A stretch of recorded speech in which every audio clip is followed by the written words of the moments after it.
ବାଲେଶ୍ୱର ଜିଲ୍ଲା ନୀଳଗିରି ନିର୍ବାଚନ ମଣ୍ଡଳୀର ନୀଳଗିରି ଔପଦା ବାହାନାଗା ବ୍ଲକ ଗୁଡ଼ିକରେ ଚଳିତ ବର୍ଷ ମେଟ୍ରିକ୍ରେ 90% A1 ଗ୍ରେଡ୍ ମାର୍କ ରଖି ଉତ୍ତୀର୍ଣ୍ଣ ହୋଇଥିବା ମୋଟ 14 ଜଣ ଛାତ୍ରଛାତ୍ରୀମାନଙ୍କୁ ଆଜି ନୀଳଗିରି ସ୍ଥିତ NSC କଲ୍ୟାଣ ମଣ୍ଡପଠାରେ ବୁଦ୍ଧିଜୀବୀ କମିଟିର ଉପଦେଷ୍ଟା ତଥା ସଭାପତି ଅବସରପ୍ରାପ୍ତ BO ରବୀନ୍ଦ୍ର ପରିଡ଼ାଙ୍କର ନେତୃତ୍ୱରେ ପ୍ରତିଭା ସମ୍ମାନ ସମାରୋହ ଅନୁଷ୍ଠିତ ହୋଇଥିଲା।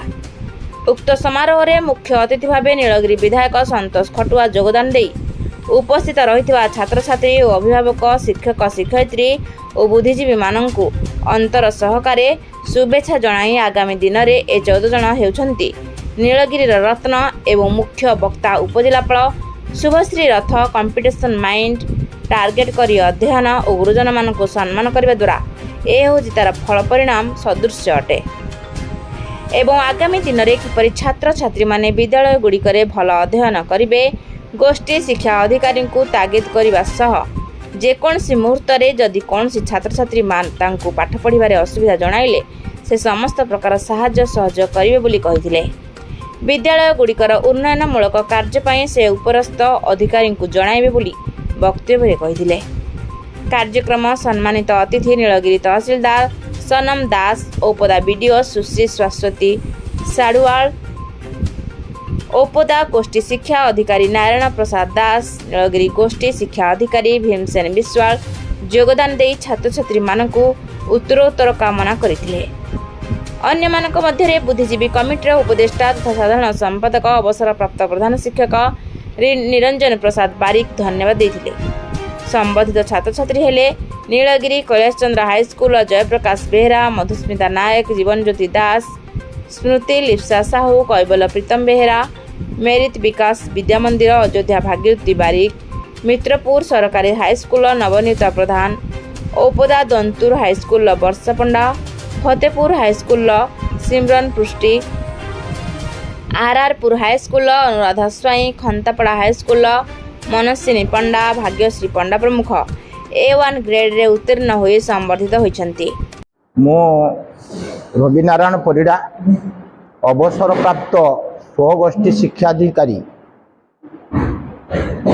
ଆମେ 1923 ମସିହା ଏପ୍ରିଲ 29 ତାରିଖ ଦିନ ଏକ ବୁଦ୍ଧିଜୀବୀ ଉପଦେଷ୍ଟା କମିଟି ନୀଳଗିରି ଗଠନ କରିଥିଲୁ। ତାର ଉଦ୍ଦେଶ୍ୟ ଥିଲା ନୀଳଗିରି ମାଟିରେ ଶିକ୍ଷା କ୍ଷେତ୍ରରେ ଅଗ୍ରଣୀ କରିବା ତତ୍ ସହିତ ମେଧାବୀ ଛାତ୍ରଛାତ୍ରୀମାନଙ୍କର ଚଲାପଥକୁ କୁସୁମିତ କରିବା। ଆଜି ସେହି ବୁଦ୍ଧିଜୀବୀ ଉପଦେଷ୍ଟା କମିଟିର ତରଫରୁ ଏକ ପ୍ରତିଭା ସମ୍ମାନ ସମାରୋହ ଉତ୍ସବର ଆୟୋଜନ କରାଯାଇଛି, ଯେଉଁଥିରେ ଅଛି ଆନନ୍ଦ ଉଲ୍ଲାସ ଆବେଗ ଓ ଆଗାମୀ ଦିନରେ କାମ କରିବାର ପ୍ରେରଣା, ଯାହା ଚିତ୍ତାକର୍ଷକ ହେବ ଦିଗ୍ଦର୍ଶନ ଦେବ ଏ ଅଞ୍ଚଳକୁ। ଆଉ ଏଥିରେ ଆମେ ଅତିଥି ଭାବରେ ମାନ୍ୟବର ବିଧାୟକ ନୀଳଗିରିଙ୍କୁ ମୁଖ୍ୟ ଅତିଥି ଭାବରେ ଆହ୍ୱାନ କରିଛୁ।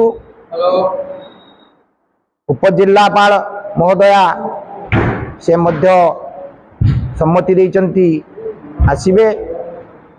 ଆଉ ଔପଦା ଏବଂ ନୀଳଗିରିରୁ ଗୋଷ୍ଠୀ ଶିକ୍ଷା ଅଧିକାରୀ ଗୋଷ୍ଠୀ ଉନ୍ନୟନ ଅଧିକାରୀ ଏବଂ ତହସିଲଦାରଙ୍କୁ ଆମେ ନିମନ୍ତ୍ରଣ କରିଛୁ। ସେ ଆମର ଉତ୍ସବରେ ଉପସ୍ଥିତ ରହି ପିଲାମାନଙ୍କୁ ଉତ୍ସାହିତ କରିବେ। ସମସ୍ତ A1 ପିଲା ନୀଳଗିରି ଔପଦା ଏବଂ ବାହାନଗାର ସମସ୍ତ A1 ପିଲାମାନଙ୍କୁ ସମ୍ବର୍ଦ୍ଧିତ କରାଯିବା ସହିତ ତାଙ୍କର ପିତାମାତା ଏବଂ ପ୍ରଧାନ ଶିକ୍ଷକଙ୍କୁ ମଧ୍ୟ ଆମେ ସମ୍ବର୍ଦ୍ଧିତ କରିବାର ସ୍ଥିରୀକୃତ କରିଛୁ। ନୀଳଗିରିରୁ ବିମଳ କୁମାର ଦଳେଇଙ୍କର ରିପୋର୍ଟ, ରୂପାଥାଳିଆ ନ୍ୟୁଜ୍।